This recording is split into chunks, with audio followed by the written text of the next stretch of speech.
anchor. My section is for feature engineering, and I've made it seamless. So we will continue the same slide, the same code.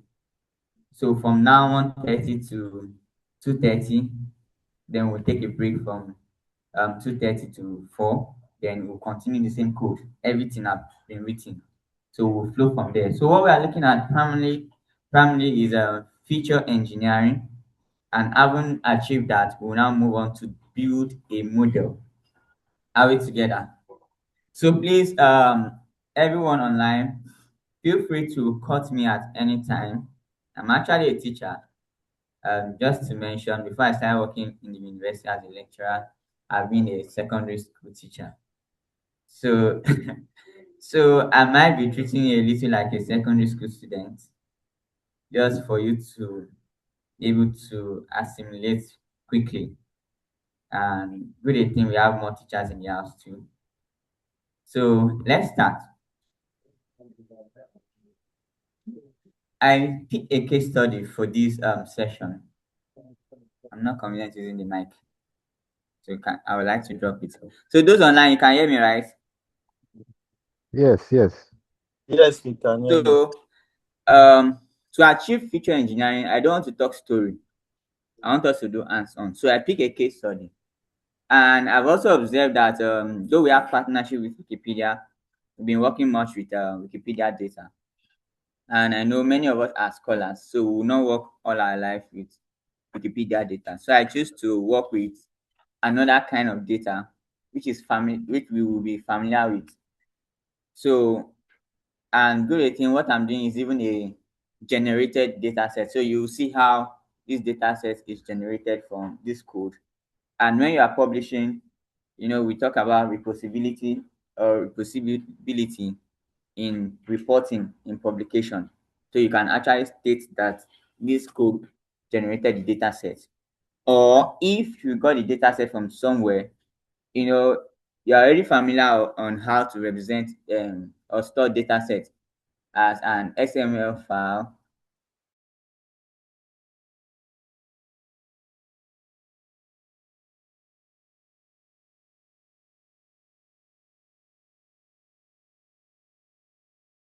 Then you have to feed it into your model. I'd like to begin. Online audio has stopped. My mic is It's on. just breaking. It's breaking. It's Okay. breaking. I would like to begin by emphasizing on this misconception in the AI space. Many people tend to think there's a difference between machine learning and AI. And to explain that, most time I used to ask people, if you tell me you are an engineer, you are correct, right? But as a learned person, if I'm more curious, I'll ask you, what kind of engineer are you? Isn't it? So using the word an engineer is a generic profession, but you have to be specific. We have chemical engineers, so you cannot take a chemical engineer to the road to go and build roads for you. That's the job of a civil engineer. So I'll go further to ask you, what kind of engineer are you? But you know that all of them, they're engineers. So in that broad spectrum is where we find artificial intelligence. Artificial intelligence is the general name for all the predictive categories of models. Are we together? So if you step it down, that's where you now have machine learning. This is not in my slide, but I just want you to know. Some of you already know. Now, under machine learning, we have what they call supervised learning and unsupervised learning. Are we together? And then we also have what they call deep learning. All of that are still some branch of machine learning. We have deep learning. If you go further, we have transfer learning. Now, if you move out of machine learning, then you have another branch that stands as a separate sub of AI to what we call large language models, LLM. And that is under what they call under an NLP, natural language processing.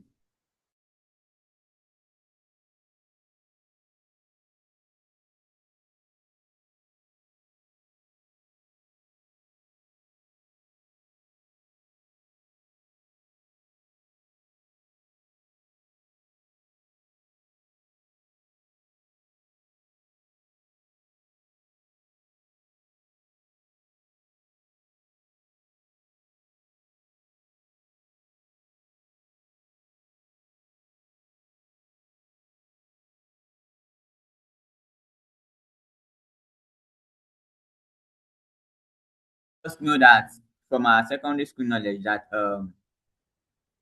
machines only understand zeros and one.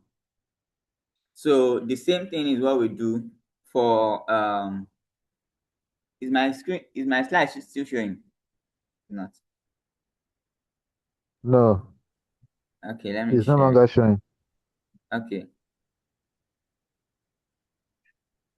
Mm.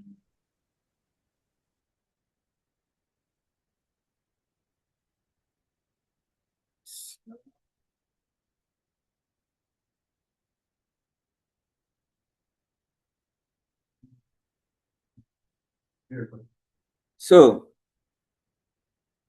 what one of the strategy that we use to translate all of our data, both numeric data, text data, uh, image, to zeros and one for the computer to understand. One of them or two major ones that we'll be talking about as it relates to natural language processing is the TF-IDF. And TF-IDF, can see it in the on the screen. And the full meaning of that is term frequency inverse and document frequency. Now you see hyphen in between the TF and the IDF.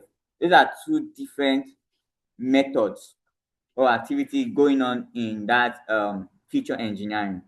Now what that means is that the term frequency counts the number of words that are in your data set. That's what the term frequency does.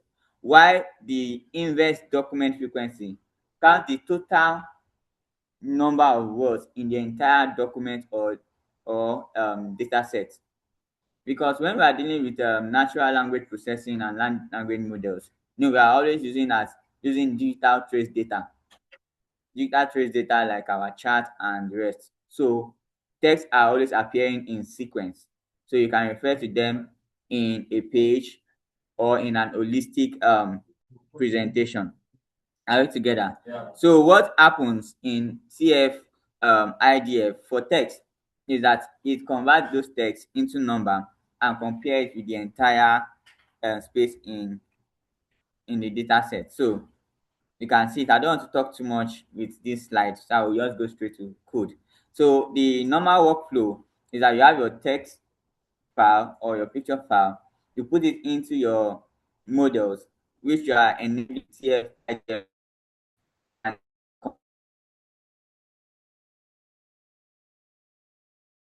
convert all the numeric features and pass it to the model for you. So you can see the role of the feature engineering. So where you see the feature engineering is what you have there is the TF-IDF. Are we together? So once you are using TF-IDF, you are doing feature engineering. Another thing you can do, I didn't mention, to do feature engineering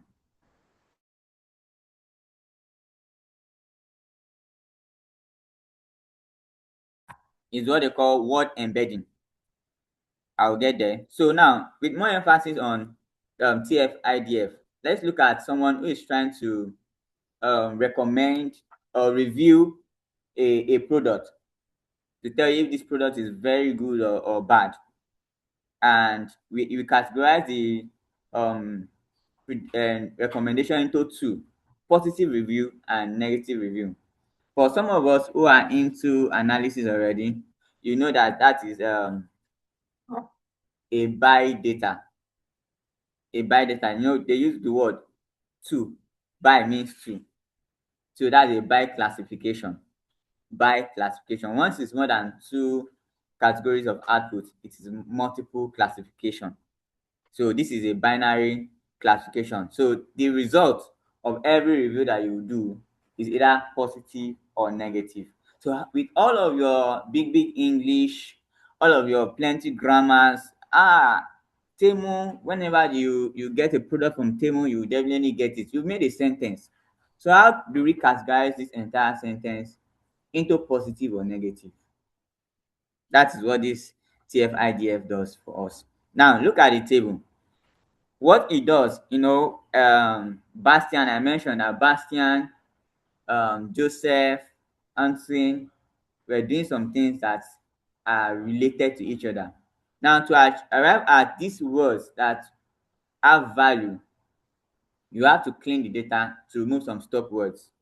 So you start the data that gives value to this review are words like great, fast, cheap, broken. You understand? That's in case of this review. And it also look for similar words. So that's where the word embedment comes in. But now let's look at this table. Let's look at this table. Everybody on screen, you can see the table, right? Everybody online, you can see the table Yes, on my yes, slide. yes, we can. Yes. Okay, for reviewer A, for reviewer A, in all the statements that the person made, they were words that were similar to great and fast. That is why it has higher values. And the person used fewer negative words. Are we together? He used fewer negative words like cheap and broken.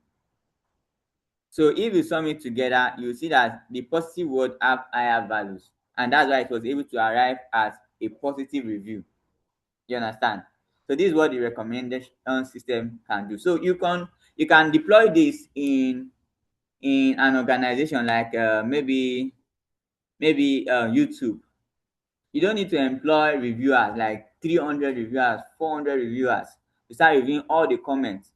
If I am a CEO, I'll just deploy this model, and once my model flagged up a negative review, I'll just go straight to that negative review and see why did the person give me negative review. We are all computational scientists, and whatever you are doing, you are trying to use to solve industrial or social problems. You understand? So that's how that we get. So now let's look at the reviewer B, the second reviewer. The person used more of negative words like broken and cheap. And if you sum the negative ones together, the sum is higher than the positive. And that's how they were able to arrive at the negative. All of these are background analysis. You will not see it in the code, but you need to understand how your code works for you to appreciate it. And if you are publishing your paper, you have to explain all of this.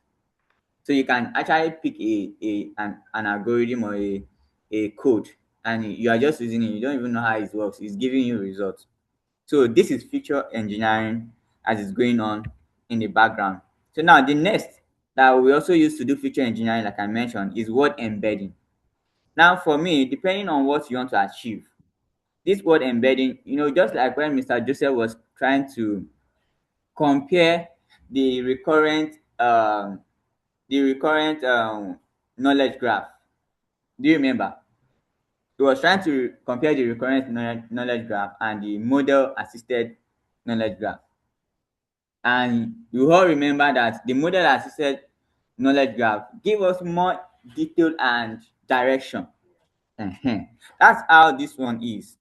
Now, when you feed in that data set to a word embedded function or algorithm in your feature engineering, what it does is that it classifies those major words after removing all the stop words. I believe everybody is already familiar with stop words, right? So when you remove all the stop words, it categorizes the all the valuable words into categories. So in our own case now, for this project that we're looking at positive and negative. So we have only two classifications. And the good thing about word embedded is that it has the ability to identify synonymous words. Are we together? It has the ability to identify synonymous words, and that's how ChatGPT also works. Like someone was saying that in a movie Wakanda, someone was able to write an algorithm that created a completely new word or language. That's how they did it. Game of Thrones. Yes, that's how they did it. So your AI does not necessarily need to know all the words that exist. It can just get the synonymous words and relate and give it interpretations. You understand? So you see that each of these models have their own different application. So in this section, remember my section is about, or this section is about feature engineering. We'll be using this TF-IDF and word embedding. Are we okay? So we understand what TF-IDF does and what word embedding do. Those online, do you understand? Those online, do you understand what I'm saying? Uh, uh, let's continue now. Yes. Okay. It's So okay. you will see that this is related to what we call clustering. I don't know if anybody. Okay. They're saying that let me go back to this. They're saying that TF-IDF gives value. It gives value to all the word components in your data set. And each of those values, depending on how you intend to apply it, it begins to interpret the essence of each of those components by the values that is attached to it, by the values attached to it, by the numbers attached to it. That's how it gives meaning to it. But word embedment does its own job by classification. So TF-IDF does its own value by numerical values. It extracts data by numerical value, while word embedding does by classification. So we have an instance here of this embedment, word embedding work. It says similar meaning words clustered together. So there's also an algorithm in machine learning that they call K nearest neighbor. For some of you that do machine learning, so there's also an algorithm like that. It works almost like this: that there's a central point, and every word that are similar to it come to it, and the one that is not far from that meaning goes away from it. So this is how it also works here. You go with my slide so you can always have more understanding. So now, having had understanding of what CFIDF is and what word embedding is, I want us to look at this entire code that we'll be working with very soon.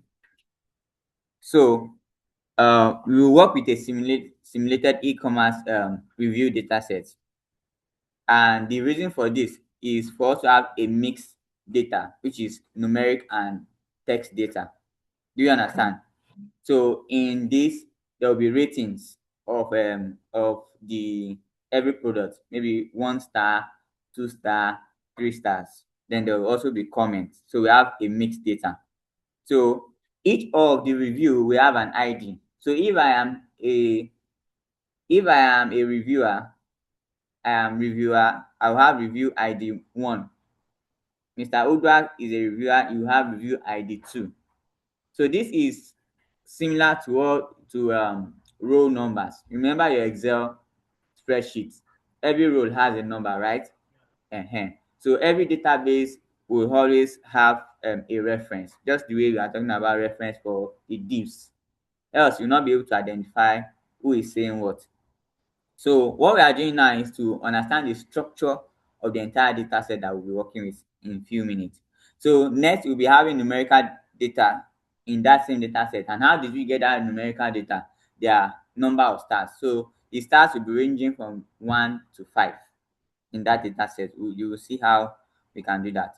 So next, we'll be looking at the price. That's another numeric data. So we're seeing the price of the products.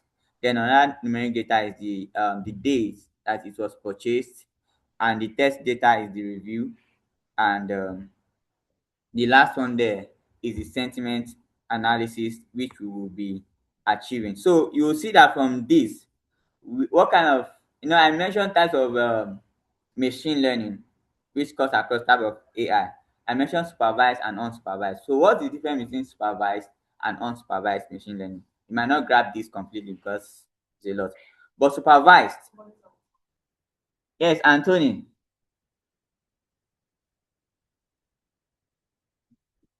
unmute yourself and talk. Sorry to drag you back to the TF-IDF function. Okay. We had that's back to the slide. We had there's a place I had high review for negative. One has high review for positive. Is it that the person commented more, had more negative comments? That is Yes. why we're having high value Say what? for negative. That yes, this value of 0.68 for review B. Yes. See that the person had more negative comments. That's why you're having a high value for the book. He had more. Yes. Yes. The total, this cheap and broken, they are the negative comments. So Okay. this is just an example. You have more structure of comments. Okay. So cheap and broken cannot be the only negative comment. But we are trying to Okay. say that every comment in TF-IDF have values. So if you have like Okay. 100 negative comments, you give value to each of them.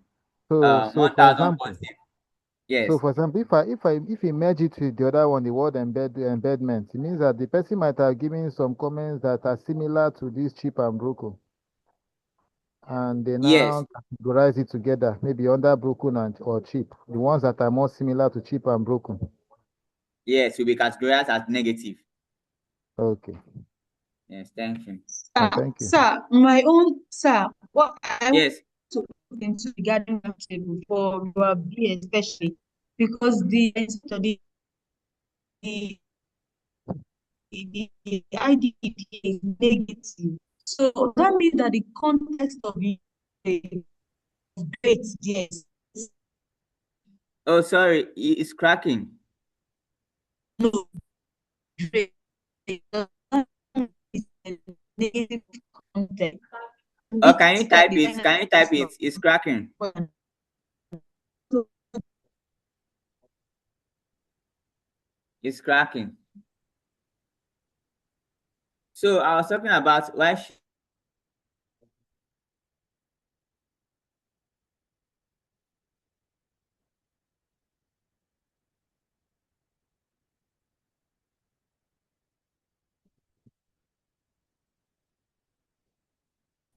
you show a possible output. Supervised learning means you will show the model the entire data of variables. Then you also show the model the possible output. So any form of training, model training that you are doing, that you are giving the model a list of possible outputs is a supervised learning. Do you understand? But whenever you only give the Please come model, again. Please come again, please. okay, I'm saying that supervised learning is the process of training a model with both the data set and a set of possible.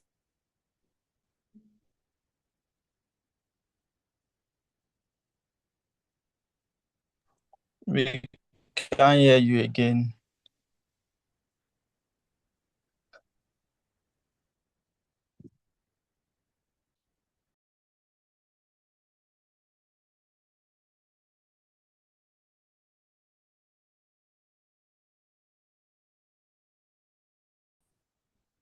So this is a supervised learning model that we are building. But whenever you don't add the possible outcome to it, it is unsupervised. So how does the model predict without possible outcome? It just learn patterns. You understand? It learn patterns from the data set. Another version that I didn't mention was the reinforcement learning. Sorry. So the one that learns pattern is the unsupervised learning. Yes. So Yes. basically, you build this thing and it does. Yes. Can you let me get that to your word? The unsupervised. Okay, the unsupervised is the process of training a model with only the data set without any form of possible outcome. Okay, so I'll also mention reinforcement learning so that you can just go with full package. Reinforcement learning, that one is used primarily to train robots. And the way we train the robot is to give them not even data set now. You don't give them the data set, you give them the environment. You give them environment and you give them task. So the major attributes or properties in a reinforcement learning is environment, task, and reward. So if you give the model a task, maybe you say like there's a benchmark we used to use. There's a benchmark we used to use, but let me not go there. Maybe you ask the good. Maybe you ask the robot now to bring this laptop from here to the door, and you put an obstruction. You put an obstruction. So how intelligent is this robot to know that okay, there's an obstruction here? Let me navigate to this other side. where there's no obstruction? Or how intelligent is it to know what to do with the obstruction? So there are a lot of application of. So what a robot in your training is standing with this obstruction and never exceed that to give it a negative reward. Then you thumbs down. Then you retrain it. So now when you are retraining it, you know that this thing I did was wrong, but you say it's wrong. No, I'm not trying it. That's reinforcement learning.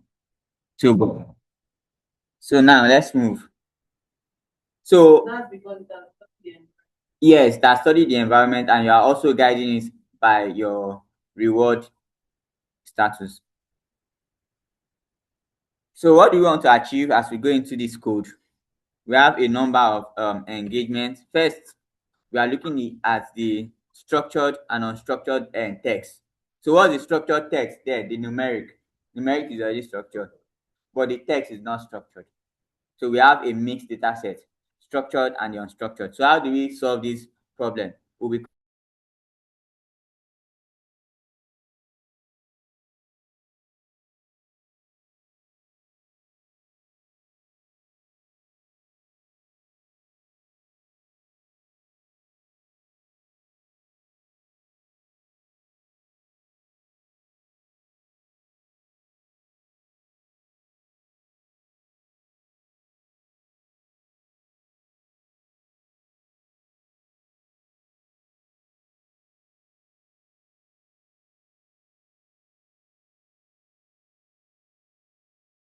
So confusion matrix comes with a defined pattern where we have the true positive,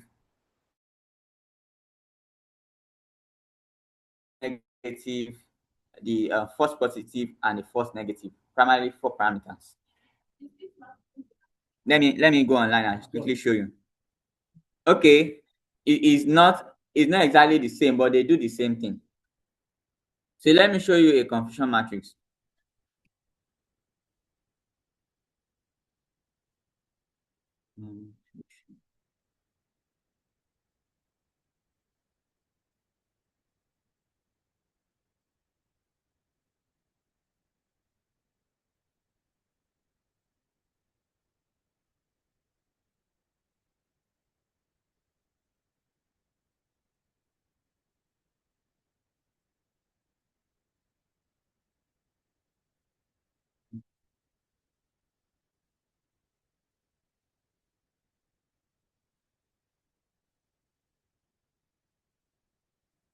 Yes, I want to display now.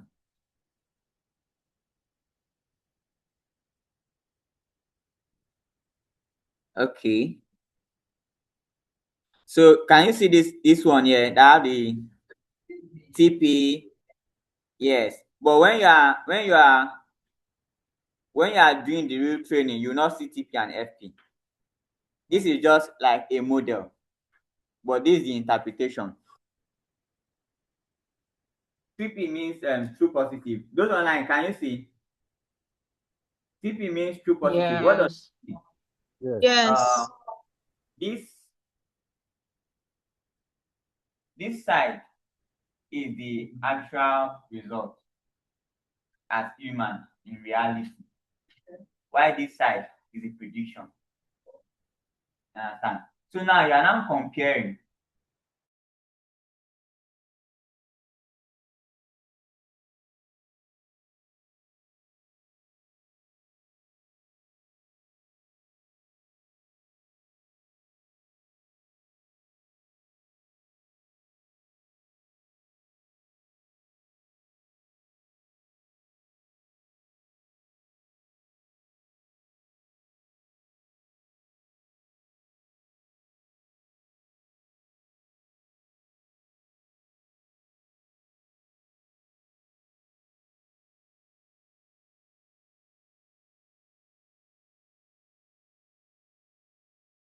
We lost you. We can't hear you.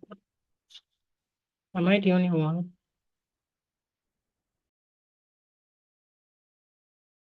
You are not the only one. It's the same here. Same here. It's me. When you move yourself, I know using mic, so they got cut off from that. Okay. Okay, can you hear me? Yes. Oh. Yes. Yes, we can hear you, but we can't see a screen yet. Yeah, I will share it again.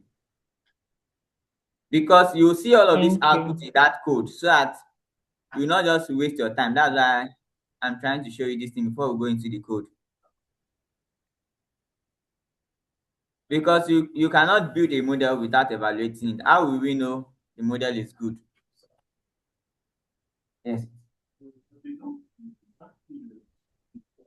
We use our mouse cursor to point it so that it will flow. Okay. You will see the mouse cursor here. Okay. What? Okay, everybody, can you see my mouse cursor? God bless Yes, you. yes, Thank you, yes, sir. yes. Better. Yes, sir. Better now. Oh, yes, ma'am. So Yes, I was saying that this side where it is the reality of the data.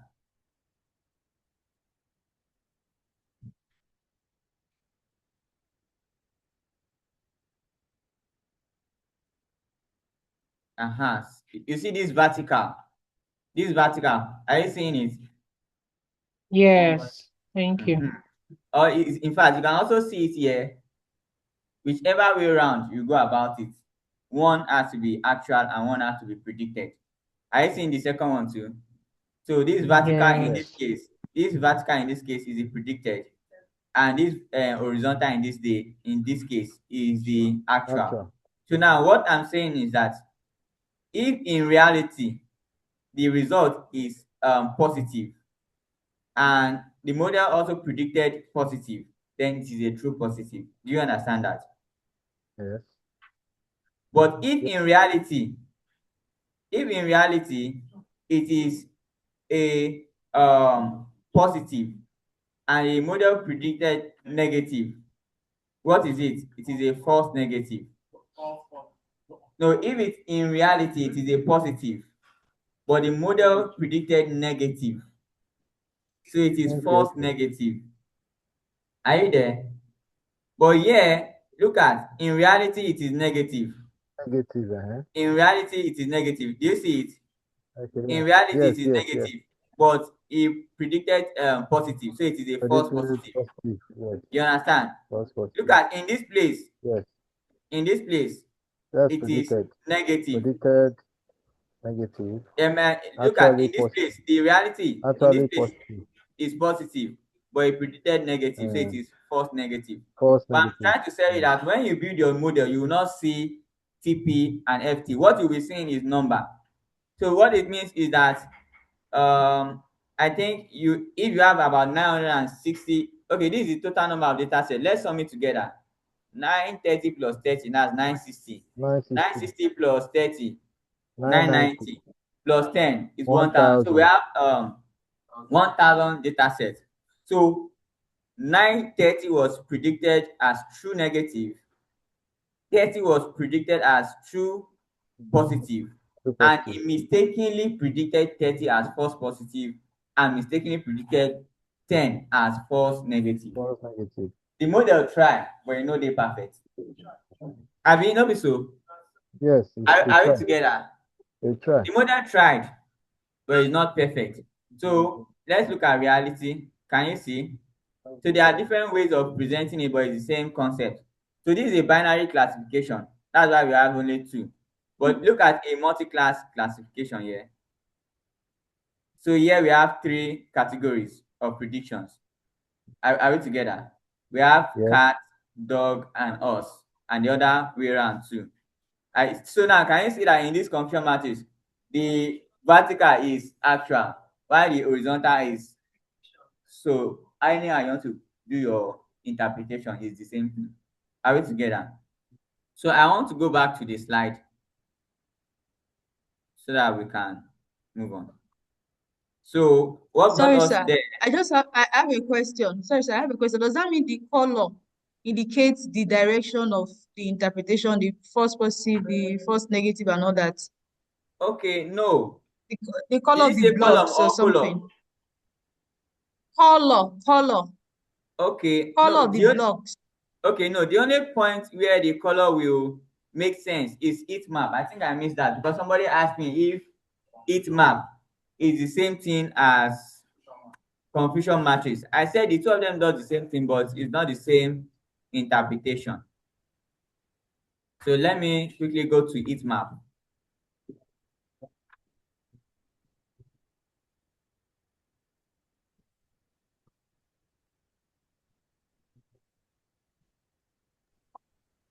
Excuse me, please. I have a question.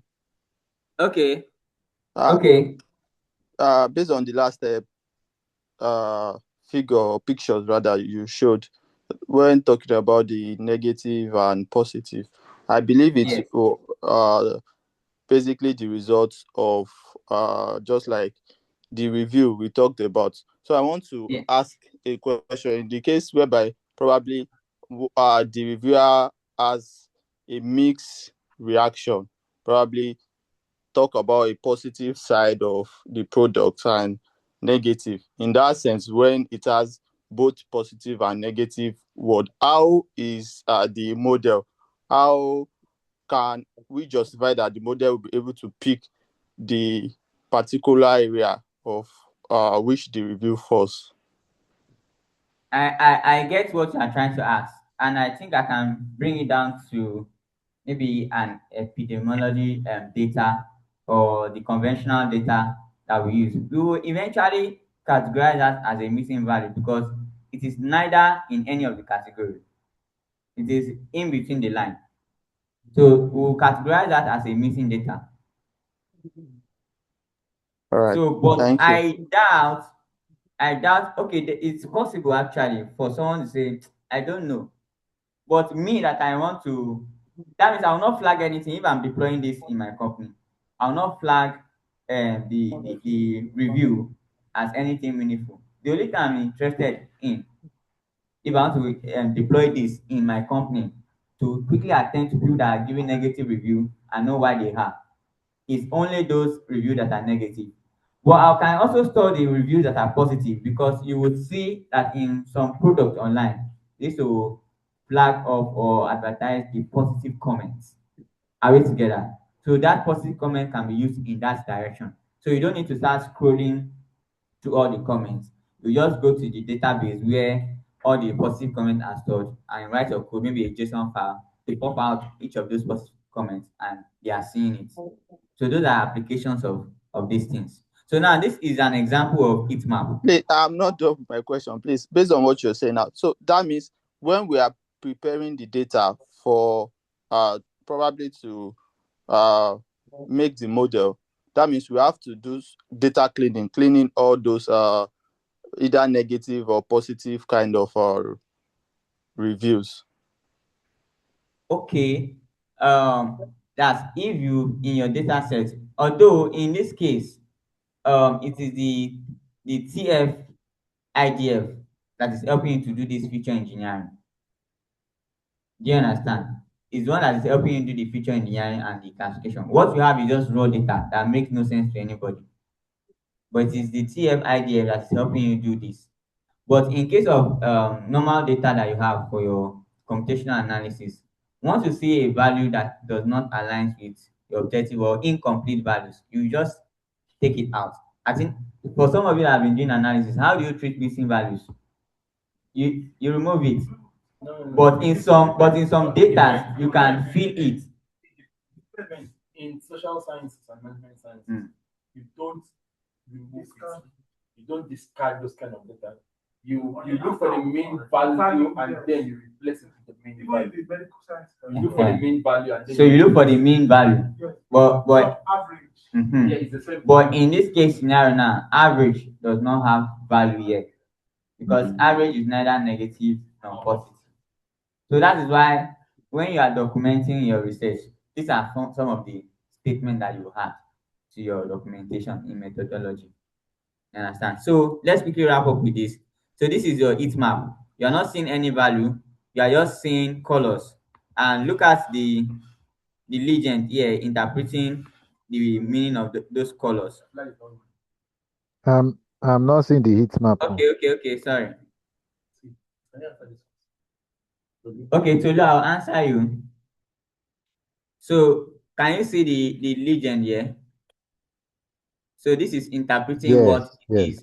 So Wherever you have blue, that is a negative, and it's going up to 100, which is red. Are you seeing? There's more information to that, but it's not clear. No, this Can I? this thing.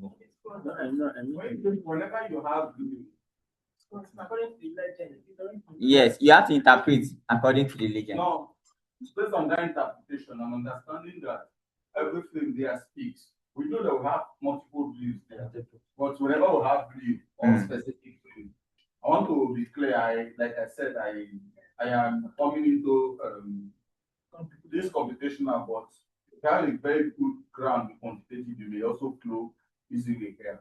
So I had expressed that I want to learn quantitative at least. So please. Okay, you see, can you see? I've just read through this now.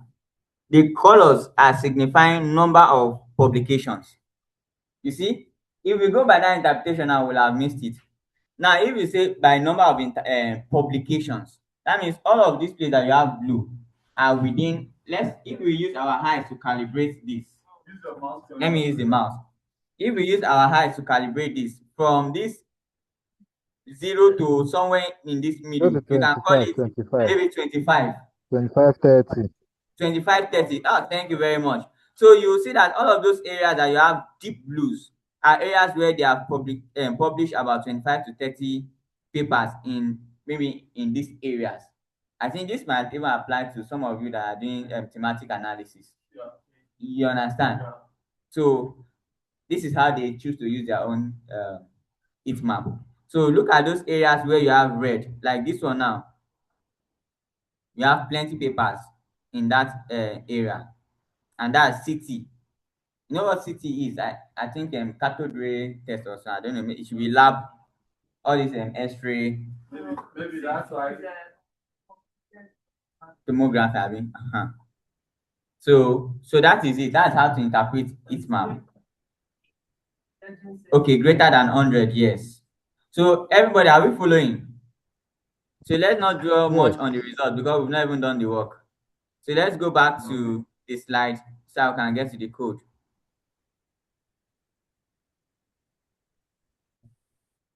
Oh, you want to snap? You can get it on Google. No, let's quickly snap.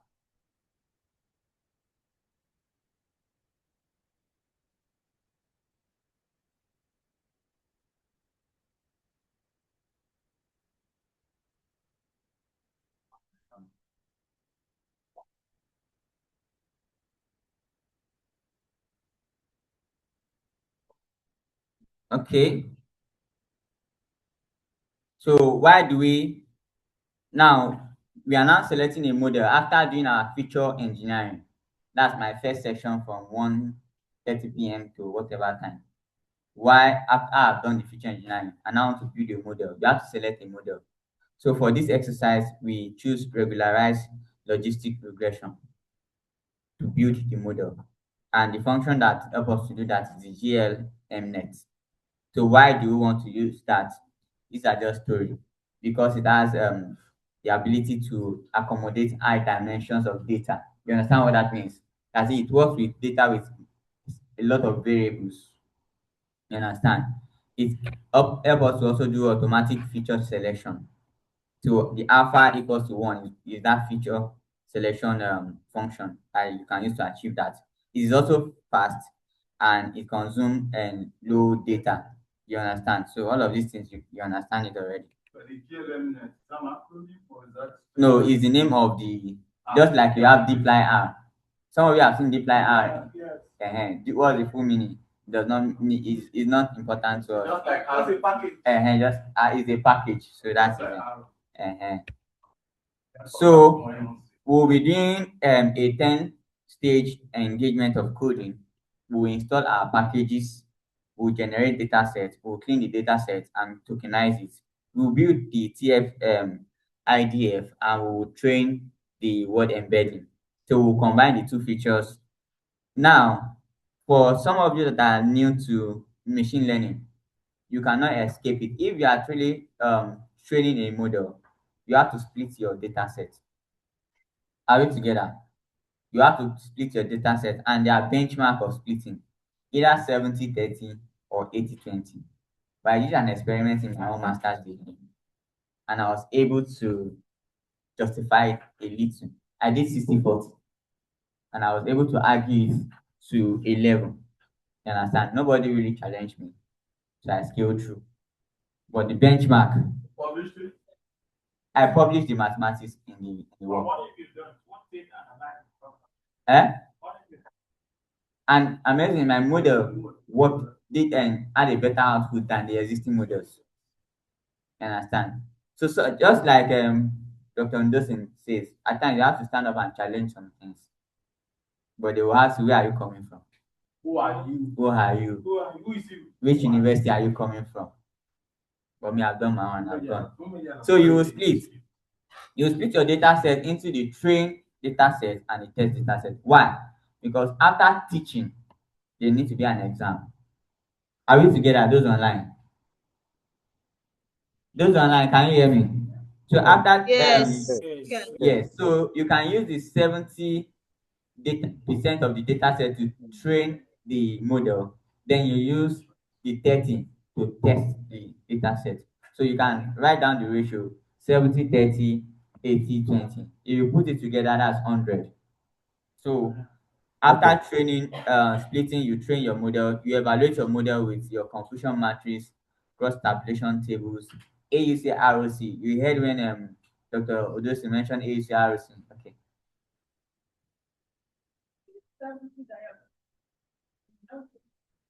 No, you use the 70 to train, then you use the 30 to test. So that heat map and confusion matrix that you are seeing is as a result of the testing. So when you test, is when you now know the performance of the model. Yeah, that's evaluation.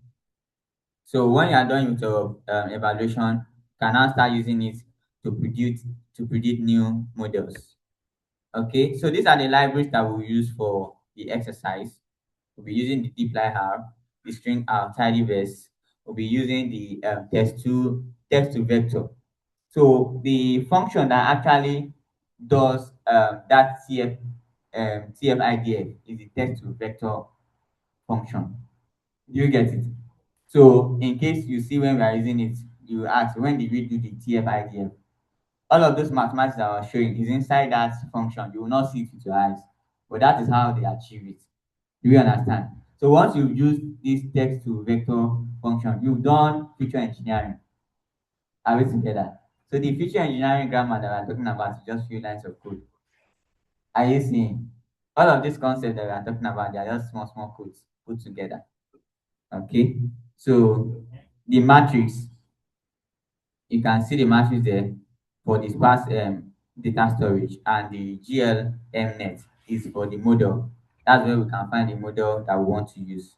So the caret is for the training and splitting of the data set. So and the snowball C is for the word embedding support. So all these are code snippets. We'll see more of this. I think we've talked too much. So let's go to the code. So all of this predict new whatever. So let's go to code. Before I go to code, do we have any question? Those online, do you have any question? Yes, sir.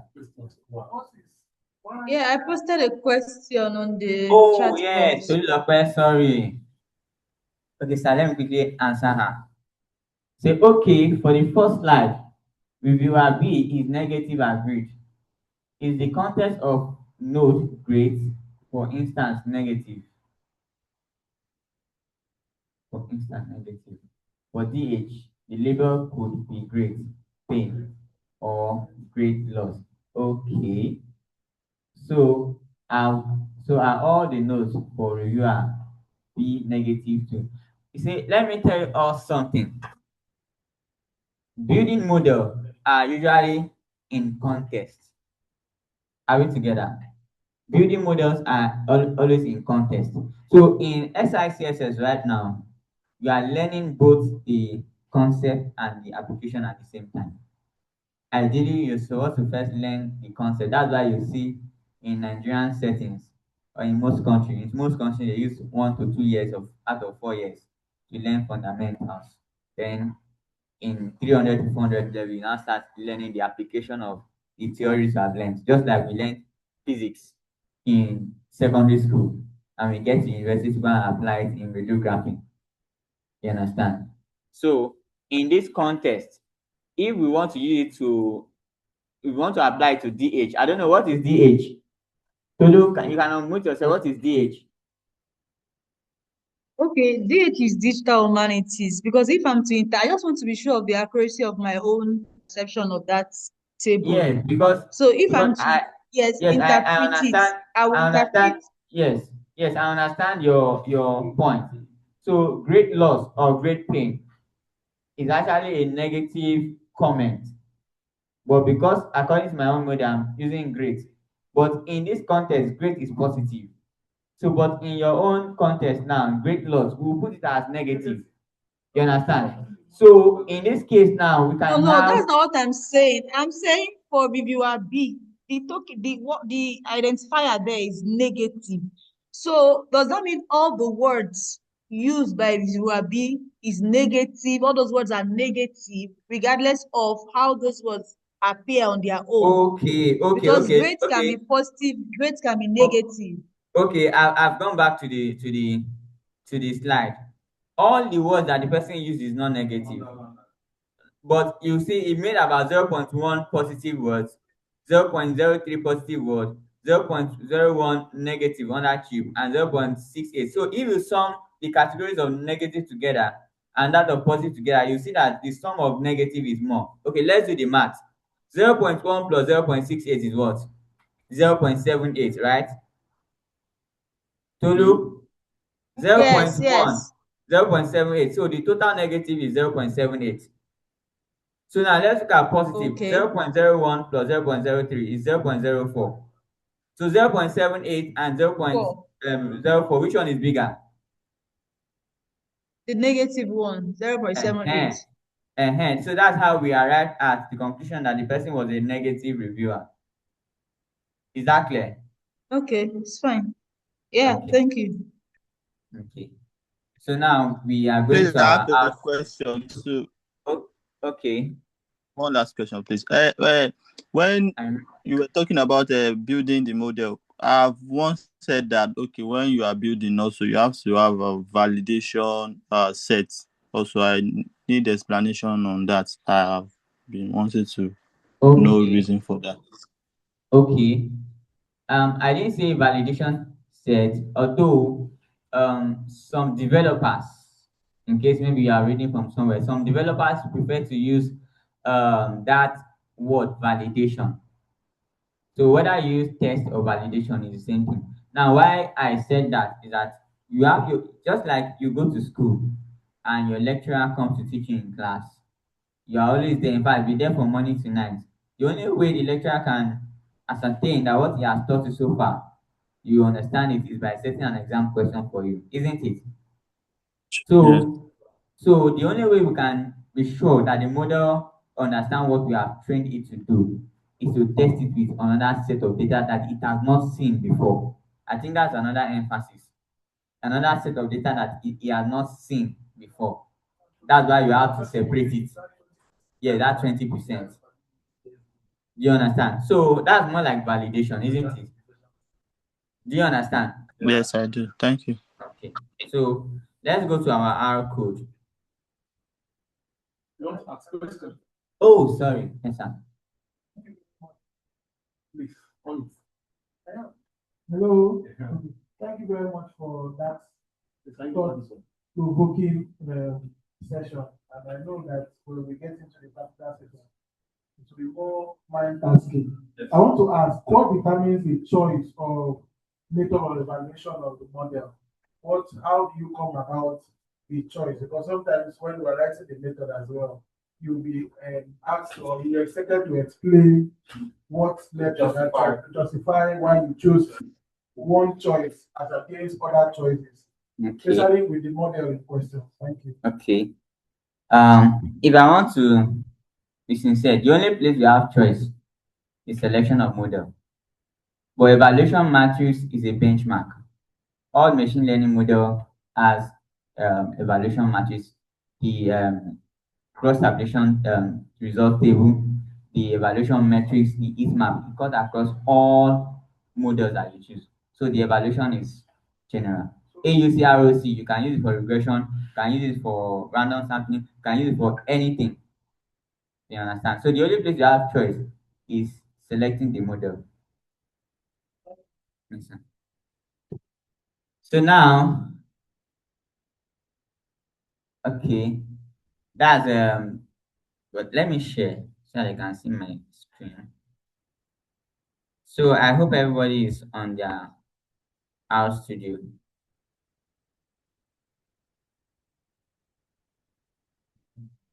Oh. Okay. Yeah, I'm sharing my. Please. Please. Okay, Mr. Fencing, you have questions. Okay. Please, I want our interface to be as clean as this. Yes, I want it to be this clean. Okay, thank you very much. Yes, sir. On a very brief note, please, in the course of your delivery towards the end, you mentioned something like cross tabs. I believe you meant cross tabulation. Yes. Please, I need to know, just throw a little more light. Okay. If you come to the social science perspective, cross tabulation is the comparison of probably two variables at the same time. You understand? So you present them in a tabular form, like horizontal and vertical, to see how this affects this. You understand? So you have two variables, or it can even be more. Some variable on the horizontal, some variable on the vertical. How do they affect each other as cross tabulation?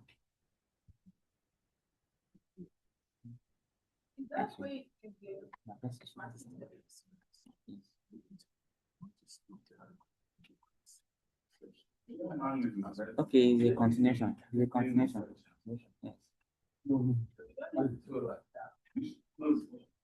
So this is a continuation. What I just did was to present the background, knowledge background. So now I want to do the feature engineering.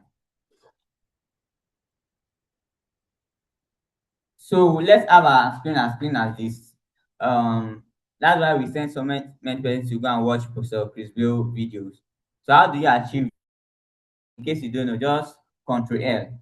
Bring your cursor to the yes, Control L. Is everything clean, right?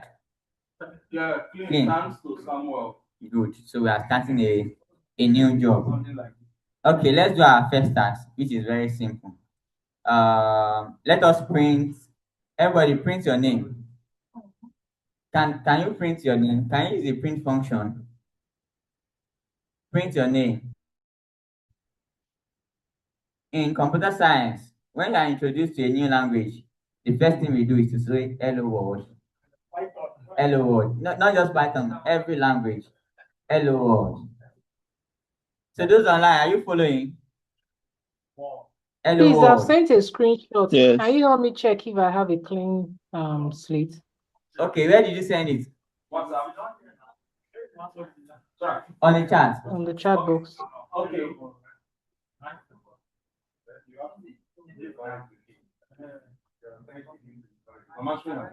Okay. Is that an R interface? Huh? Is that an R interface? That's an R interface. That's not even the R studio. That's not the R studio. You've not opened the R studio. I think that's just the R. Okay. Have you all print? I'm not done anything. Okay. No.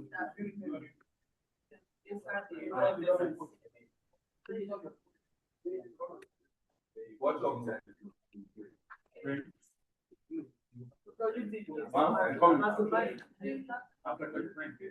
No, it's my screen. Is the screen? No, man. So can there be a space like I'm putting my first name and surname? Yes, yes. So the reason why I'm taking pain to come here is because I know many people did not go to watch that video, but I cannot do too many basics. I just do few basics. So now if you want space, you see, because we put that double quote, it sees everything as just one thing, and that one thing is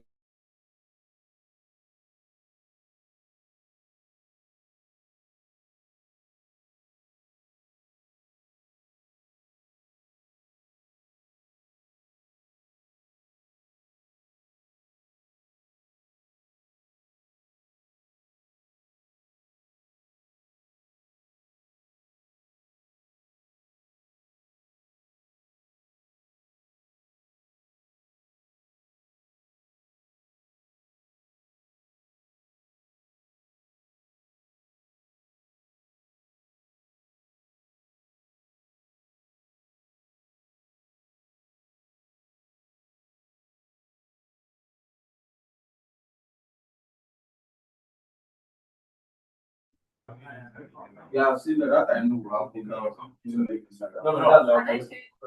Click. Just right. Print. Yes, alright. those online. Can you see my screen? So the output is on the console.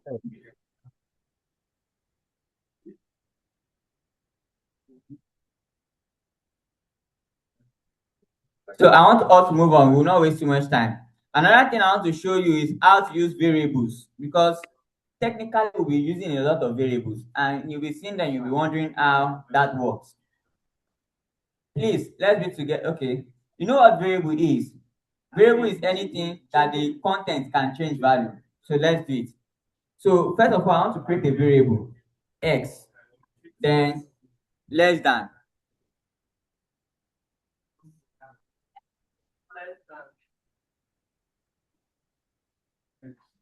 So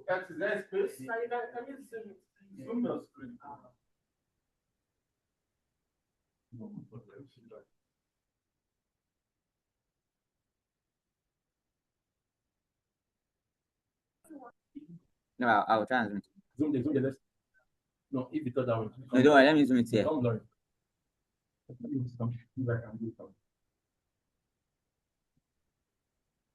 Don't discuss that. No, it's increasing. It's not. I'll disconnect it.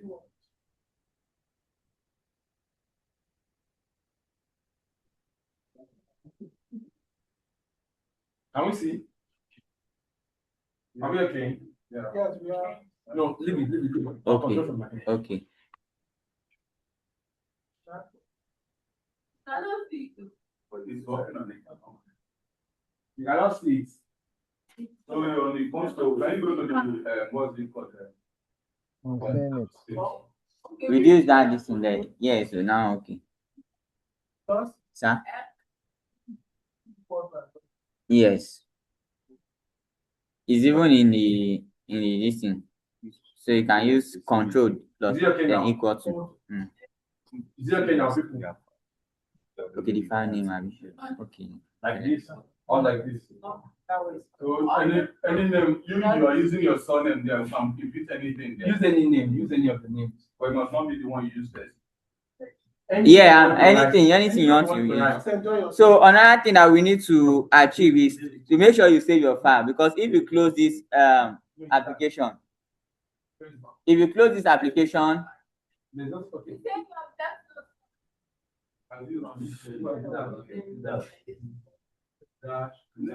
check.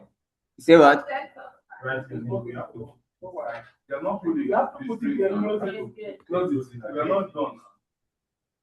Sorry, we're given an instruction on saving. Okay, so I'm saying that everybody should save their file. You can just click on save here.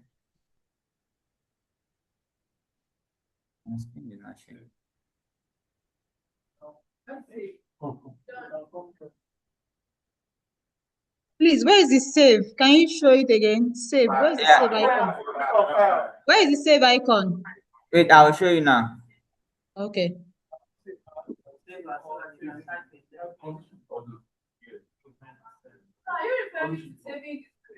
Sorry, I've opened my house studio. How do I get that clean page? Okay, that's good. So, are you seeing where my cursor is? That person, can you see where my cursor is? Yes, yes, Yes, Where yes. you you have went to file. So file. click, Yes. click on file there. Then Okay. since you have created it already, you're already typing your code. So don't do new file. Just click save as. Even if you Okay. Okay, click save, for me, I'll do new file. Okay. so even if you click save, see, so far you have not saved it before, it will make you to give it a name. So for myself, I've saved it with a name already. Mine is NLP feature engineering. Okay. Mine save as is not active. Oh, it's only save all that is there. Does that mean I've saved something before? You have not done anything now, maybe. I don't know. Save as is not active. Save as is not active. It's only save all.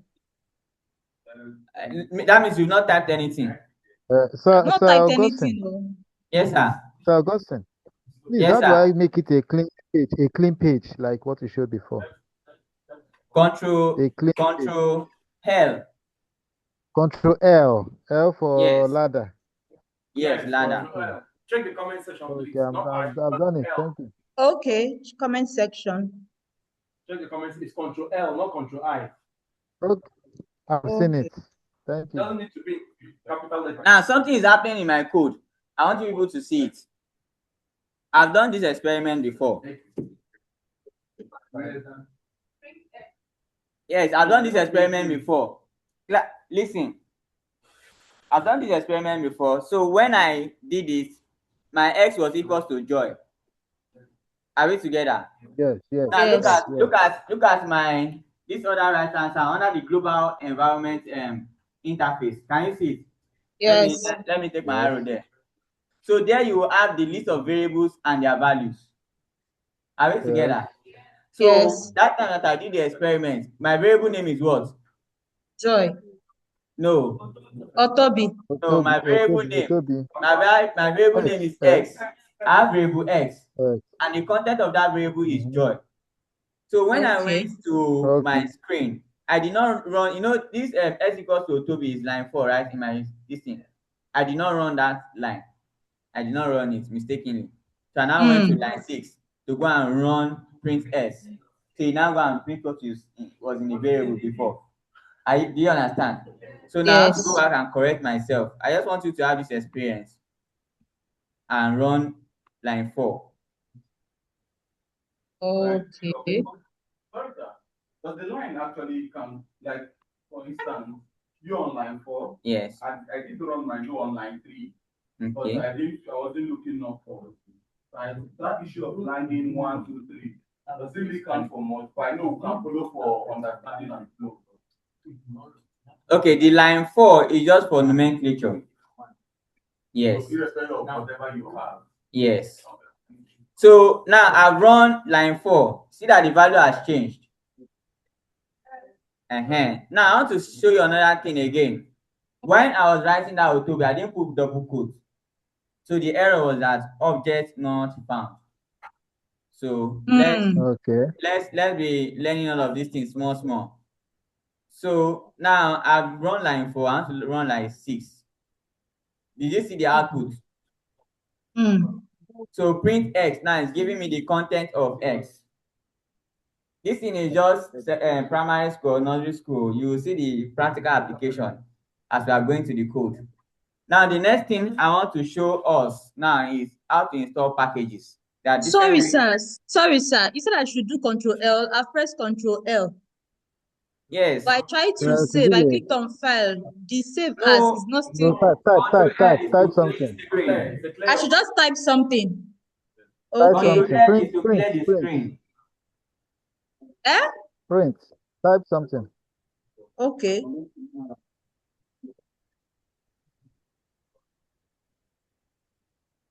And today, maybe it's 10 p.m. we'll go because this one is in-house. This one is in-house, so You go sleep on my room, nobody. no, you're welcome. And no, we will sleep on the same bed. You go sleep on my room. No, what? So, can we move on to install packages? Oh, sir, you said I should press print. Where is print? No, type print. Type print. Are you seeing I my should type. screen? Did you see my screen? Print to do what? Is it to run the code or to save the file? Because I had a blank space before, so he said I should press Control L, which I Okay, you did. have a blank screen. There's nothing typed there. Nothing typed there. Okay, yeah, type those things that are seen on my screen now. Type those things that I'm sharing. Okay. Eh? Okay. Can you see that place that I do print in bracket Augustine? Okay. Then Print. X, type those things. Type those things. Okay. You have 1 minute, so we can move on. We've not started. Okay. That environment which you are typing print or ghosting, what is it called? Where Console. are you? Console. Where you type print or ghosting? Is Okay. console. Is it console? Because there are two environments. No, it's not console. It's not console. The console is the one down.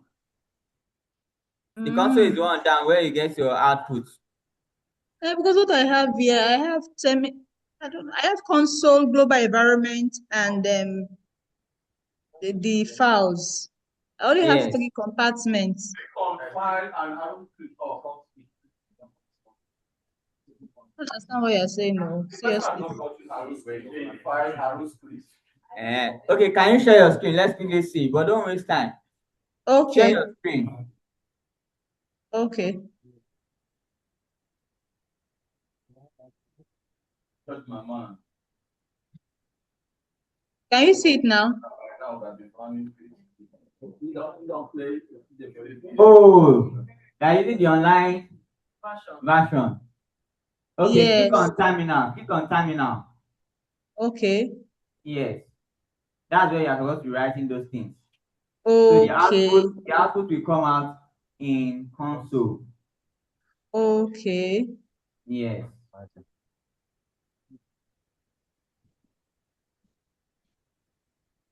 Same here. Thank you for that. Okay, so now let's create a file. Let's be sure that you're working with our script. Go to that file up there. Okay, I should go to the file. Okay. Yes, click there. It still save all, no save as. New file, click new file. New Go up, file. click new file. Okay, I've clicked new file. Gradually, small. Go up. The first option, no, first option. The first one, R script. Okay. The first one, we'll make sure it is the first one. Yes. So are you seeing now? Yes. That the two of them is down there for you. So that's line 1. You can write your code there. Okay, sir. Okay.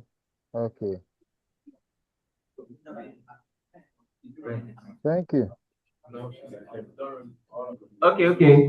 Click on this console. Click on this console. I should click on the console. Yes. I'm not yet done writing the code. Use your name. You are not Augustine now. Use your own Okay, name. when you say print Augustine, that was why.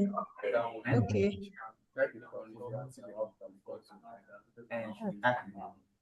Run it. Let's see. Okay. Done. Thank you. So you ready? You're okay, right? Yes, I'm thank okay. you, sir. I'm okay also. Thank you. So let me take back my screen share. So those that want to use the online, this thing you are free to use.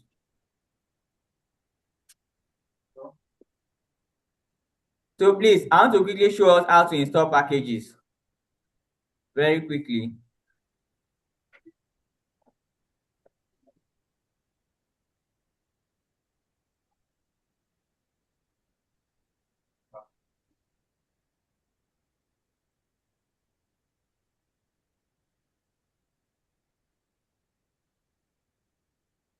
Okay.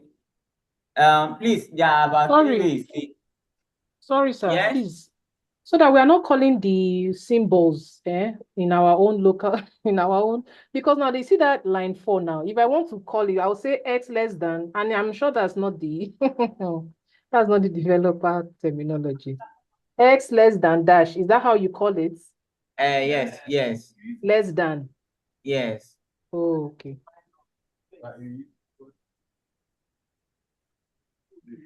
Equal, if you use equal to, that's Python. So that's why I was saying in day 1 or 2 that programming is the same. They're just different in syntax and semantics. So this less than now is you use, instead of in Python you use equal to. S is equal to Otobi in Python, or in R it is S is less than hyphen Otobi. In R, sorry, X is less than. Okay, X is less than. No, in Python you use equal to. S is less than It not work. dash. It works, S right? is less than hyphen. What are the equal to that you were talking about?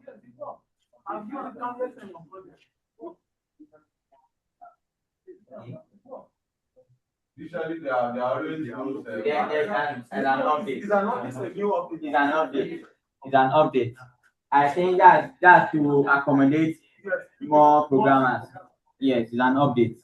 But that initial time, it didn't work. Uh-huh. And that's when I used to do it. Let me tell you, it's R that is making me, it's 6 that is making me Yeah. Yeah, Python. So, but I have to continue with R for you people. Don't bite dog. I love Python like that, but I made R. Okay. Yeah, there's an update, that's right. Okay, so let's move on to look at package installations. So now I said we'll use dplyr. Let me just use that as an example. So now come to packages. Do you see my cursor, everybody? Yes. And click on packages. Now, if you want to know manually, like the crude way, carpenter way, come to packages and come and type for dplyr here. Dplyr is DPLYR. It's one of the package that we will use. Did anything come out for you? Nothing came out for some persons. That's because you have not installed that package. So What is the package? Package. DPLYR. What is the package? DPLRY. Okay, package means library. Do you know what library is? A code library. A repository storage. Okay. I don't want to use the word repository, but it sounds like it. It's actually not the repository.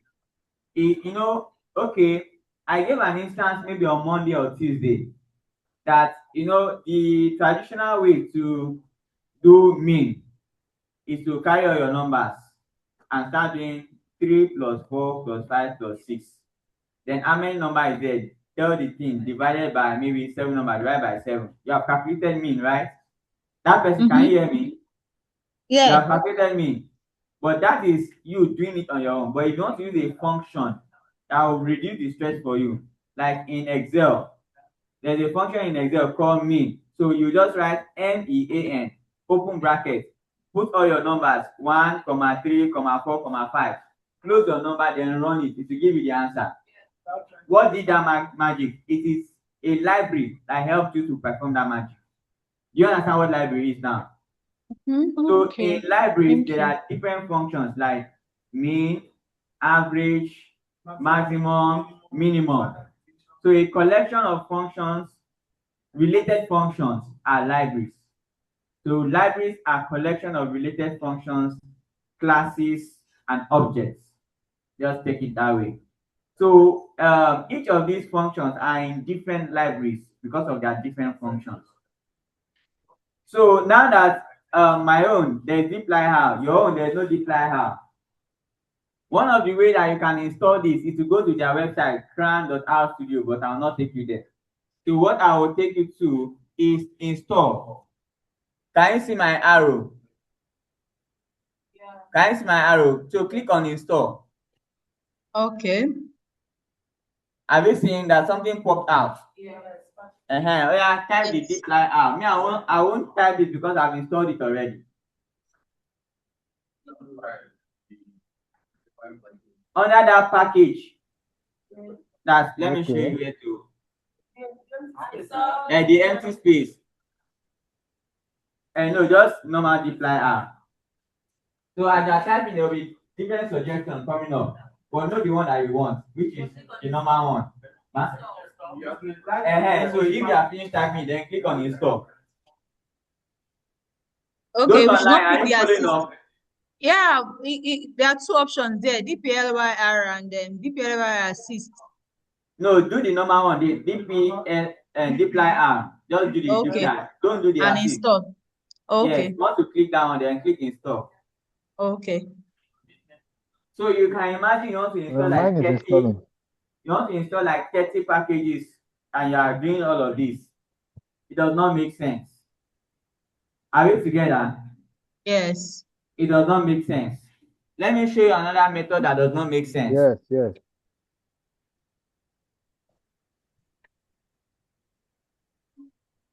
No, you need to learn everything. Because the best way to know what makes sense is to know what does not make sense. Yes. Oh, political wisdom. Right. Wisdom nuggets. At least I know we are not to go through. Oh, but when I grow up, we don't know what you want in life. That's like knowing what you don't want.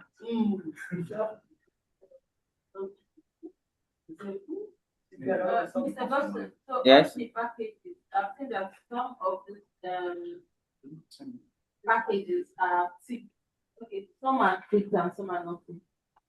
Okay, under the packages. Yeah. Yes, let me see that. And they're actually split into user library and system library. Yeah. Hello, sir. Please excuse me. Can Yes. you hear me? Yes. Yes. So when I click install, there's Yes. a dialog box, and one of the spaces shows packages. So am I supposed to type anything? No, just leave it. It will install by itself. If you have good network, it will be flying like fire. But if your network is not good, it is slow. Okay. Yes.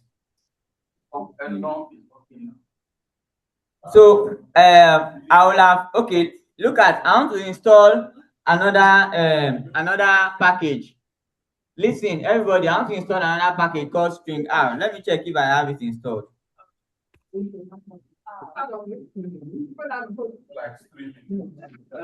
String. Look at it on my listing already. String R. Okay, I have it installed. So I have string R installed already. And I have it installed already, but don't install from there.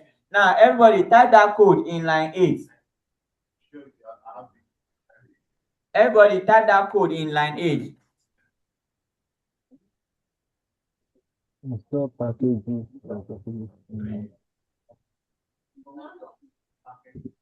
String R. Hello, sir. Sorry. Yes. When I clicked install, it was saying I have to specify a package install. Okay.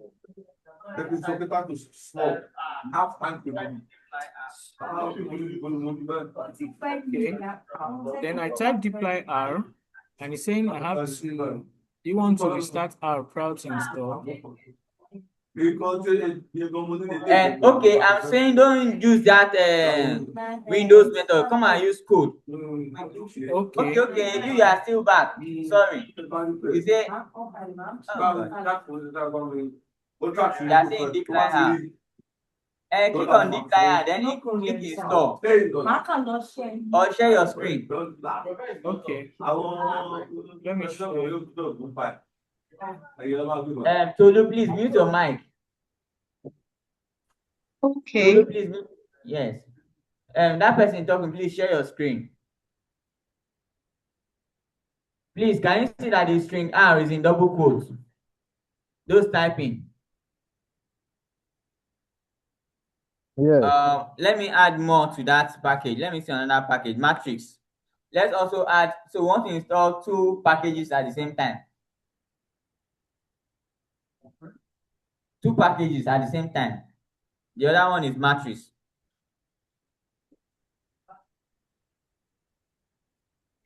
So each of your packages are in double quotes. So the first one separated by a comma. So you can install a million package like this. Hello, sir, I'm But sharing my screen now. like me, I'll show you another code. If I'm working on anything, I know the package that it requires, but I don't know if I've installed it. So I'll put up a function that says if required. I'll show you that code now. If required, but for you, just run this one first. This one that you have now, run it. So when we go to that place to do if required, it will not install it. You have matches already? Yeah. Okay.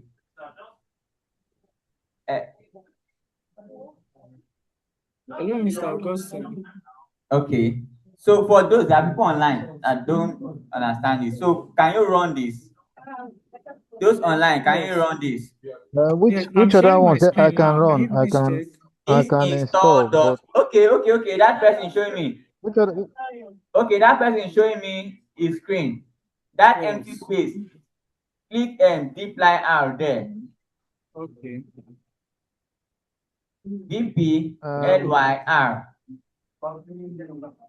No. Okay, Mr. I have Augustine. install. Yes. Mr. Augustine. Click yes. Okay.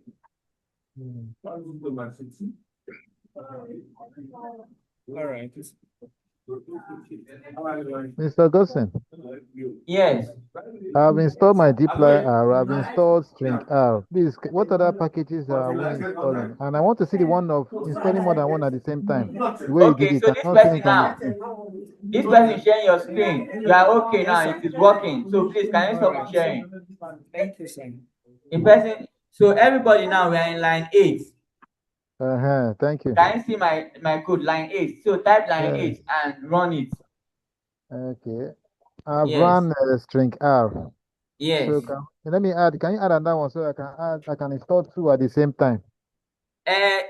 No, you have Which two other there one? already. You have string R and matrix Which one can I add to matrix? Matrix so that I can So install just two do at a that one. time Let's be using your moving. method. Just do that one. Let's be moving together. I've already installed string R Okay. singularly.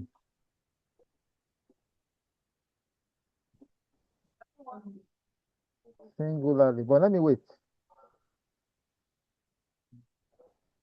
Can we copy and paste? Copy and paste. Yes, like install packages, you copy and paste. It has worked.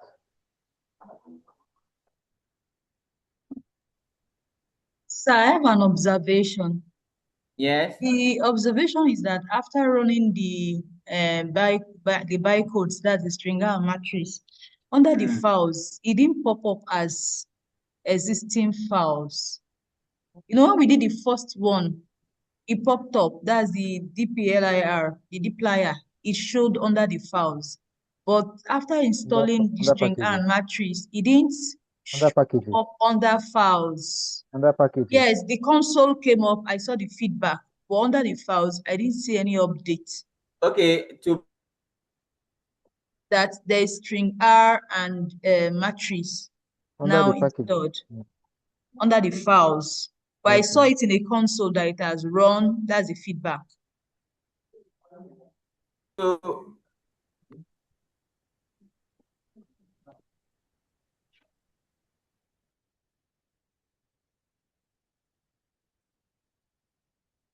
I've cleaned my code. So this is the best way to install several packages.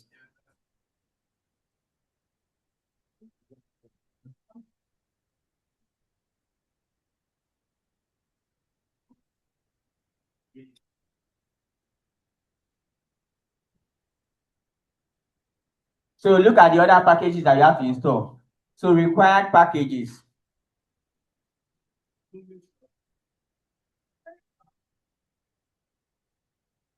So you can quickly type all of this. You can ignore the comments if you want, because I'll still send you the code later. So just ignore, you know that where you have the hash sign, those are just comments. So the code will not understand that one. Just ignore those ones. So now we have different packages there. If you remember in my slide, I mentioned snow poly that we're using for the word streaming, and we have the ggplot that we'll be using for graphs. So if you follow Chris Bill code, he talked a lot about plotting graphs, which are actually in the ggplot2 package. So we have normal ggplot, and we have ggplot2. So we are using ggplot2. Look at text to vector that we'll be using for feature engineering. So I see some people want to be doing it one by one. Anyhow you want to do it. But you can run this all of them all at at once. once. Yes.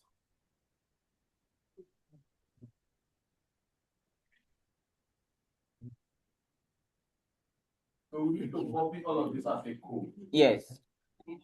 Is this This yeah? Okay, the phone can do that. I don't know later. this. Okay, this is Have to type it. I want to delete it. So is it possible to share this in the group now? You will not understand. So we have to be doing it in bits. We have to do this in We bits. have most of them. So I'm saying that don't put the comment. All you are typing is just let me use my cursor.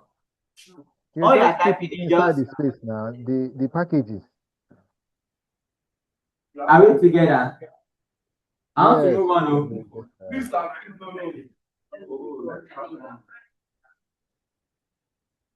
Those online, any challenge? Are you typing those codes? You can No leave the challenge. comment. So in between the packages is a comma after the quotation. You say what? In between the packages, there will be a comma after the double quote, right? To separate the Yes, packages just like and we installing. have. Yeah, just like we had a comma between dplyr and matrix. Okay, thank you. That's how you have a comma there. Okay, thank you. I want to install all of them now. Okay.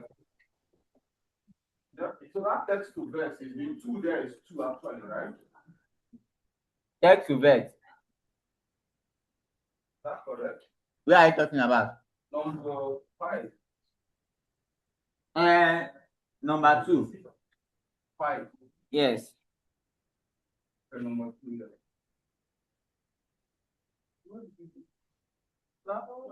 Is there a place for also copying this, or can you type it all out? We typing it. Yeah, you can learn. So what I'm saying is that you can ignore those. You can ignore those comments. Just type the main this thing. You know what comments are now? So ignore the comments. So just type the main ones. It's not much.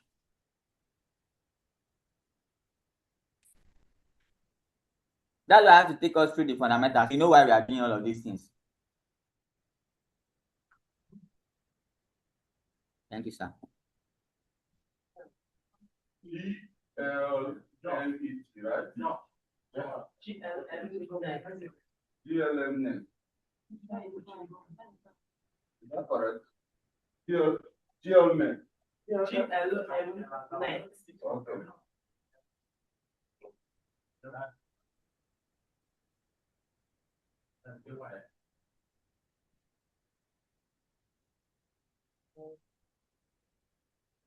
I think you would try to install package install. I know this. That's the way I'm using it. So you just type it. No, you can type it the way it is. I'm just trying to call all at once. Yes.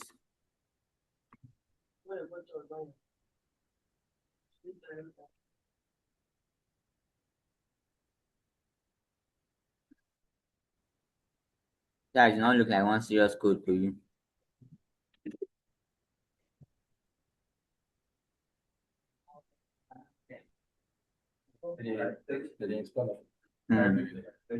That they show them the best way to install. Okay. So you call everything at once, then. So to save your computer stress, it is not all that we install. Anyone that you have already, because you are using this required function. Anyone you have already, it will not install. It will only pick the one that you do not have.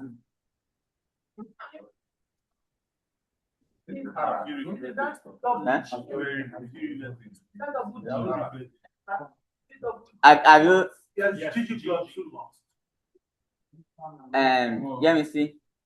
After typing that list, don't run yet. Don't run yet. The seed codes under. So this is the code under that would implement that thing that is up.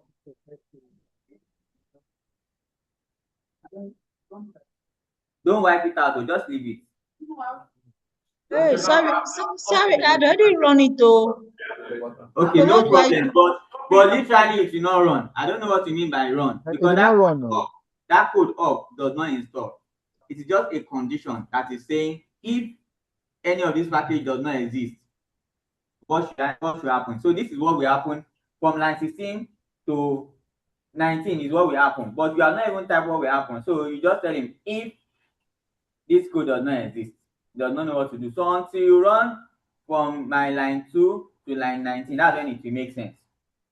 Are we together?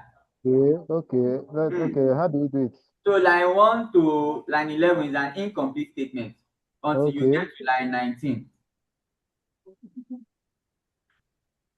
So everybody just type it and be careful the way you are typing. Take note of everything that you are saying, the comma, the exclamation mark. Now, there are a lot of rudiments. Now, did you see this?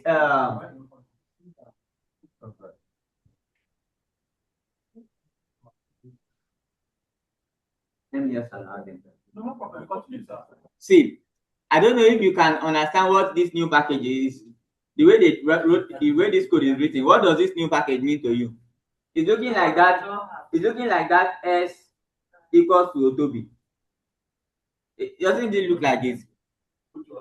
This new packages, it's looking at it. What are you touching, please? Oh, we can't see your cursor. Yeah, line 16. Line 16. It's looking like S equals to Otobi. That means new package is a variable. And the content of that variable is all of these required that are seen. So when we want to run the real install, it is that variable that would run. I'm trying to help you understand the code. So you will not be just writing things that you don't understand. But I know you not remember everything. But this session is recorded. Yes. I'm sorry, sir. Line 9, but is that snowball the capital C? Line 9. Yes, capital. Yes, capital C. No, it's small c. So it's showing the capital C. Let's see. And you can go and verify in your packages. Go and verify in your packages if it's capital or small. He's asking if snowball is capital C or small c.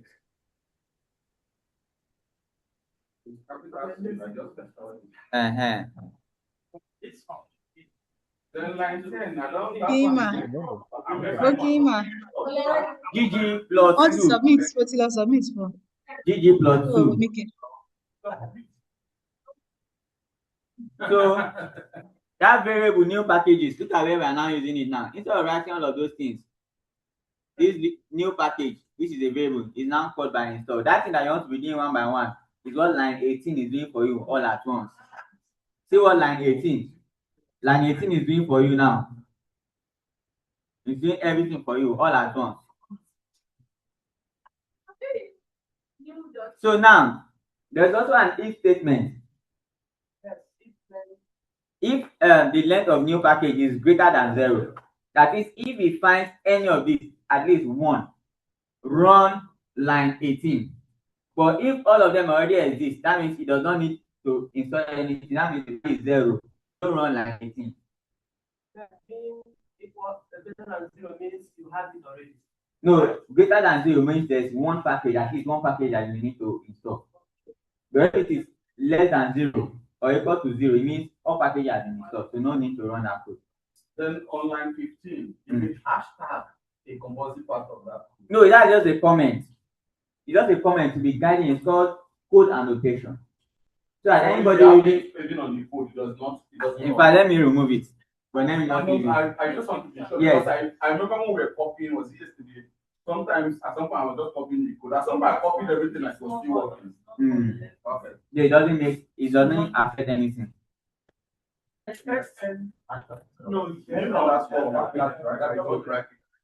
Those online, are you following? Have you finished typing or?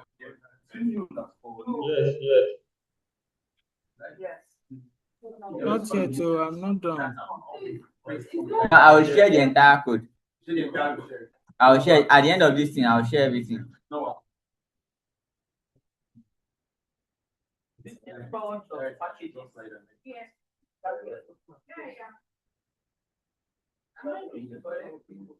Now, I want you to know something.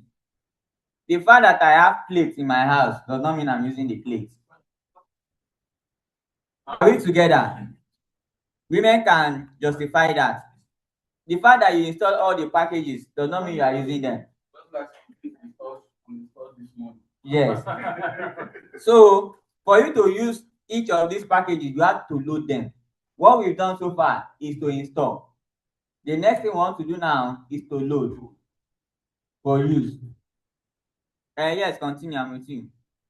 Hello, sir. Are we supposed to type this instruction Yes, from type 15 them. to 18?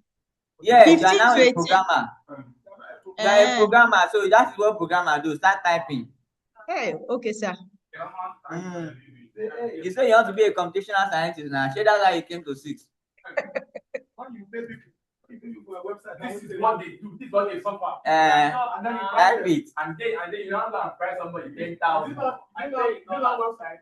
And you know website. This is what they go through at the end of the season. And you don't know.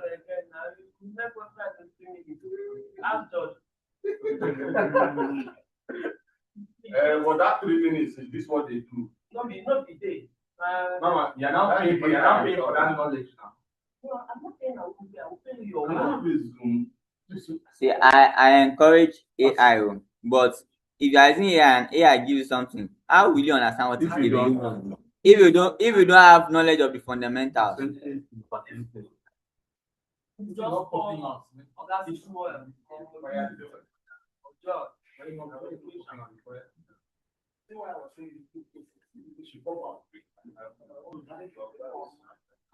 I can't require a package.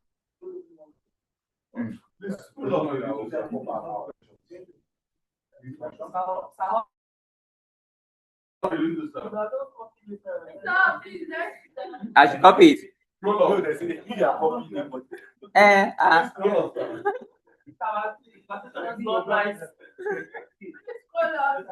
Okay. And maybe it's because there are some parts of it. Okay.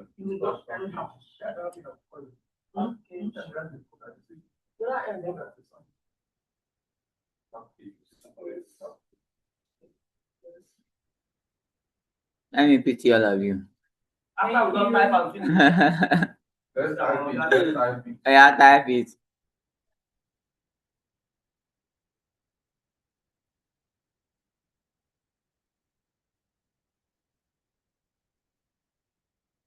Between brackets, I don't know because bracket and I'm coming for you, don't worry. No, between those is there a space? That's what I'm asking. Bracket and what? Install packages, bracket. Line what? Is there a space before the calling bracket? Line 17. Yeah. There's no install package there now. I'll be line 8. 16, sorry. After install dot packages. Yeah, install the packages, bracket open, bracket close, then square bracket open, comma. Is there a space between close and no? There's a space between the open and close bracket, there's no space. But between the two open and close and the square bracket, there is space. Excuse me. Excuse me. Yes. Excuse me, Mr. Gossin. So yes, this is another way of doing it. Install only the packages that are not already installed. This is another way we'll do it. We'll type like that way. Yes. Are we going to write it exactly like line 15, line 16? 15 to 18, 15 to 19. Yes, you are typing 15 to 19. 19. Exactly that way. Yes. Interesting. Okay. Welcome. Okay.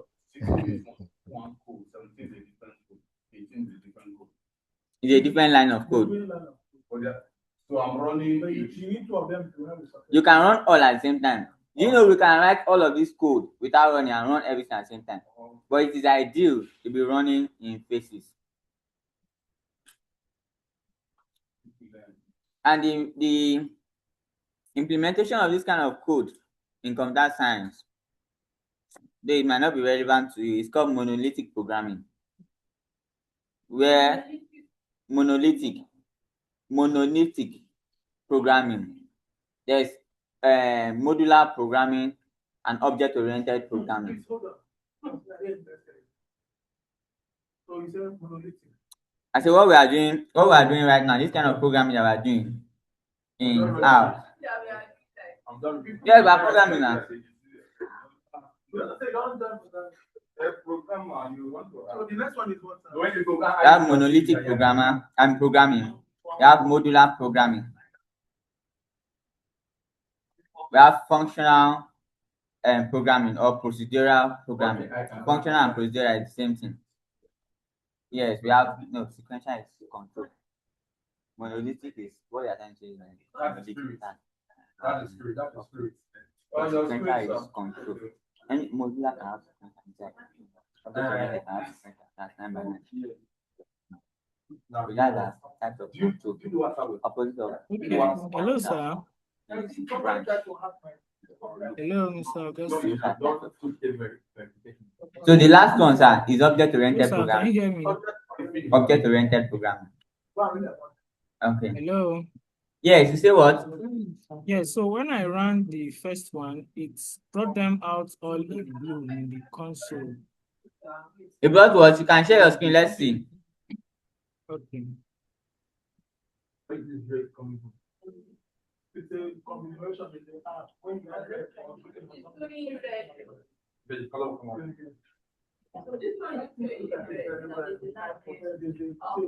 My friend, sorry, sir. Since I've So done this is my I screen. need to alight them to run or what? Yes, I like them. So This is what I have on my screen. There's an error somewhere. don't type again. Just learn how to debug. Show him anything that is missing. So we can run it Hello, like sir. Yes. Yes, this is my screen. Okay. Can you say what is wrong? Yes, I'm asking if there's anything wrong, but this is how it's supposed to be. Okay, have you run it up to line 19? Yes, I ran at line 14. Your line 19 does not have a closing braces. So Okay. I can't see closing braces in your line 19. Okay, what's the closing braces? Sorry. I didn't see. Line 19, I also have a closing braces. What's the closing braces? How do I put them? On share and look at my own screen, or on Okay. share and look at my screen. See what is in line 19. Okay. Have you seen it? Yes, I've seen it. Thank you, sir. Hello, sir. Yes. Are we already using the second part? Sorry to ask, please. I'm sorry. Have you what? I'm just keeping track of time. Are we already using the second part of your time to close earlier? We'll just continue. You know, I was saying that when you want to learn, that's why other facilitators, it was difficult for them to break it down. That's because they are correct. watching their time. You understand? Yes. So me, I am in-house, so I'm taking my time. Yeah, but looking at it, so tentatively we would finish before 5 o'clock. Yes, definitely. Anywhere we stop at 5, we will continue next week or anytime, or I will just send the code to you. But I don't want the idea of just sending code to you, because what I try to achieve with my section is to bring you from the fundamentals to the intermediate level that you need. Absolutely. That's why I Thank you very went much. from print to clear screen to installing package. So may I ask, what's now we are downloading all these things at library. What's the importance of all this now? I mean, from line 2 to line 10, they are all libraries, right? Yes. So what would Yes. it help us do? Like the line 2 to 10. Why do we need to do what we are doing? Okay, I had to remove the annotation in the code so that you will understand. So Sorry, let what me is show you. annotation? That's the comments. Okay. I will show you the interpretation of all of those things. Yes, I'm not yet done typing. I'm on the second to the last line or something. Okay, please just give me 1 minute. Screenshot.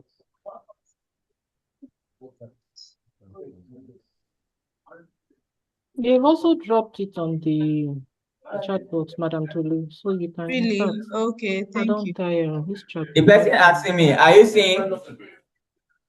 The person asking me, I think that Yeah. dplyr is for data wrangling. What is And data string wrangling? R is for string to text cleaning helper. I can't see your cursor, please. Look at. Are you seeing my cursor? Okay. Those words after the hash sign, they are the explanation of what those things are for. Right. So you can screenshot it. dplyr. Let me leave this place. You can screenshot it. Let me leave it. Let me go to my previous screen. 1 second, please.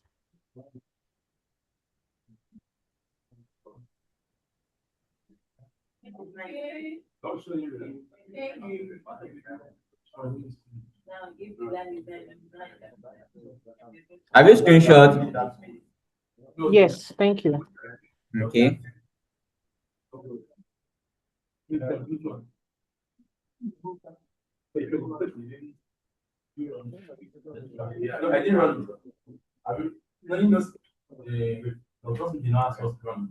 Let's run. Let's run. Control, copy, highlight all of those new codes, then run it. Yes. So the next thing we want to do, who was that? Mr. Joseph used a function called seed. Are we together? Mr. Joseph used a seed. Oh, seed. Okay. I like what you typed and run it. Yes. And run it. Eh? Check now. What is the error message?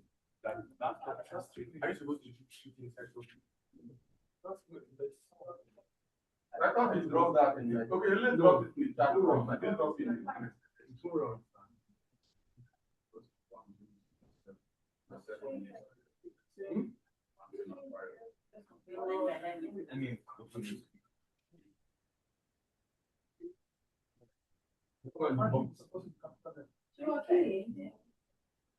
It's because the issue. So you are now debugging. The reason you showed error is my own reason because we did not put this. Did you close it? Who what?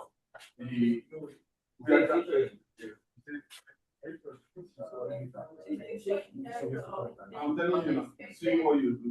Those other packages now you put them so that you're almost the same. You install there, so it's not picking those ones. But you don't know that's for that.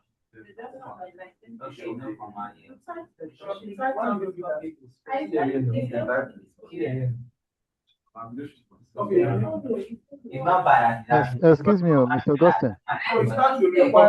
Please excuse me. Excuse me, Mr. Augustine.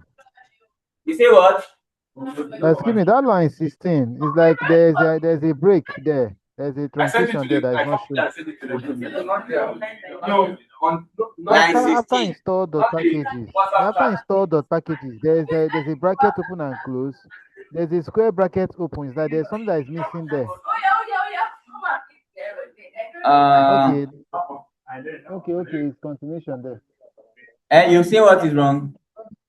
After bracket is open, after the square bracket is open, what is there? Is there a comma?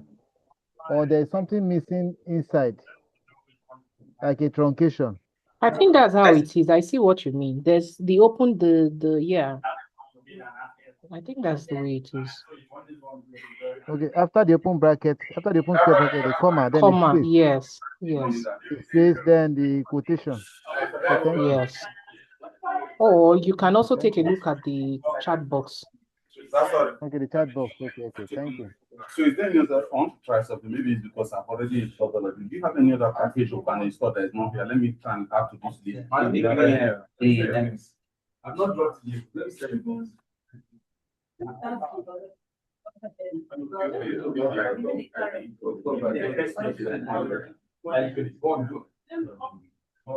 Please, are we to run when we get to line 19?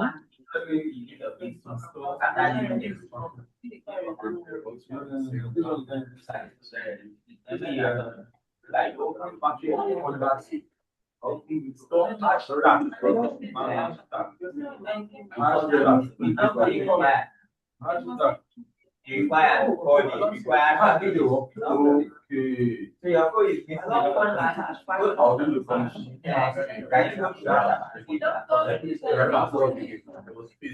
I sent it to the No, let me run it there. I sent it to chat. Zoom chat. Copy from the Zoom chat to WhatsApp.